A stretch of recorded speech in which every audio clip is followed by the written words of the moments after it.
Halo teman-teman, hari ini kita belajar tentang surat Al-Fatihah. Teman-teman tahu kan surat Al-Fatihah? Surat Al-Fatihah itu salah satu surat yang sering kali kita baca, baik dalam sholat ataupun dalam berdoa. Sekarang kita baca bareng-bareng yuk. أعوذ بالله من الشيطان الرجيم بسم الله الرحمن الرحيم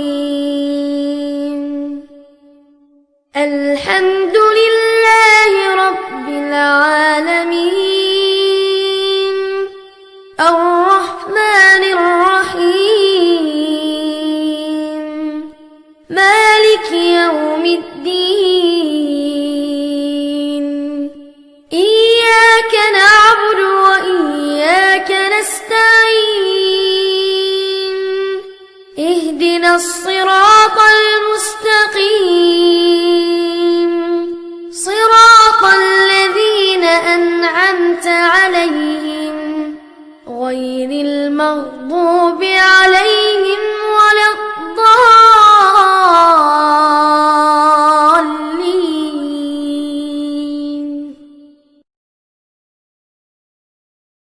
Alhamdulillah kita udah baca bareng-bareng, sekarang kita masuk ke materi.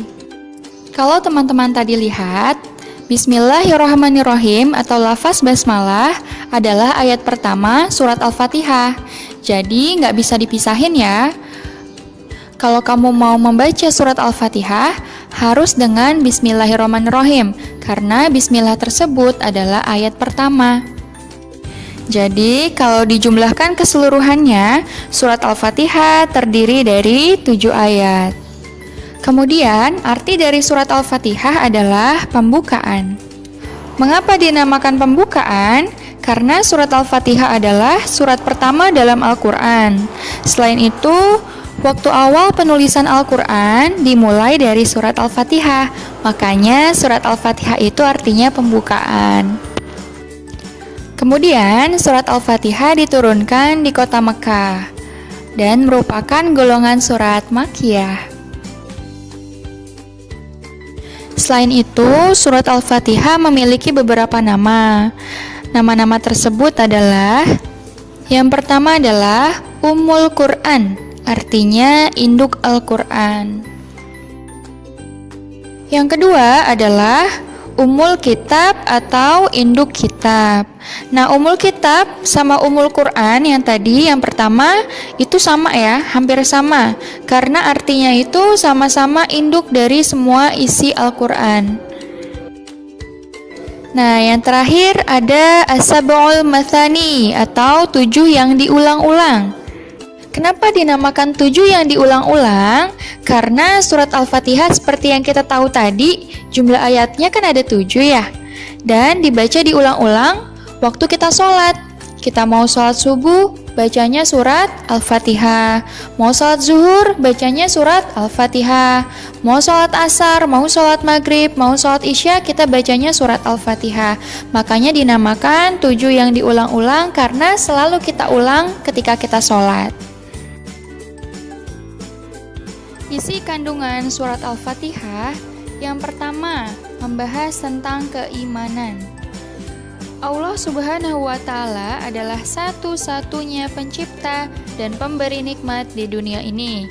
Oleh karena itu, di ayat kedua yang bunyinya Alhamdulillahi Rabbil Alamin, dan ayat ketiga Ar-Rahmanir Rahim, manusia memuji Allah dan menyebut namanya, yaitu Rabbil Alamin, Ar-Rahman, dan Ar-Rahim. Yang kedua, isi kandungan surat Al-Fatihah juga membahas tentang hukum-hukum, yaitu kebahagiaan yang kita harapkan, yang kita inginkan, itu hanya bisa didapatkan dengan menjalani aturan-aturan dari Allah. Allah menyuruh kita sholat. Kalau kita sholat, pasti kita dapat pahala, kita masuk surga. Dan sebaliknya, jika kita melanggar aturan-aturan Allah, maka Allah akan menjatuhkan kita ke neraka. Yang ketiga, surat Al-Fatihah juga membahas tentang ibadah. Kita sebagai manusia harus beribadah hanya kepada Allah. Kalau mau minta pertolongan atau sesuatu, hanya kepada Allah juga, karena tidak ada Tuhan di dunia ini selain Allah. Pernyataan seperti ini ada di surat Al-Fatihah ayat kelima, yang berbunyi, hanya kepada Engkaulah kami menyembah, dan hanya kepada Engkaulah kami memohon pertolongan. Di dalam surat Al-Fatihah juga membahas tentang kisah-kisah. Nah, pada ayat terakhir surat Al-Fatihah, ada orang yang diberi nikmat dan kemuliaan oleh Allah, yaitu Nabi dan umatnya. Dan ada juga orang yang sesat dan dimurkai oleh Allah, yaitu orang-orang yang menentang ajaran Allah.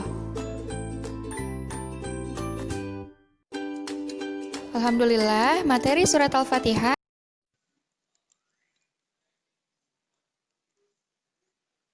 Surah An-Nas.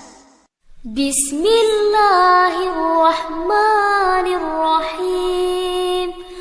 Qul a'udzu birabbin nas, malikin nas, ilahin nas, min syarril waswasil khannas, alladzi yuwaswisu fi sudurin nas, minal jinnati wan nas. Shadaqallahul azim.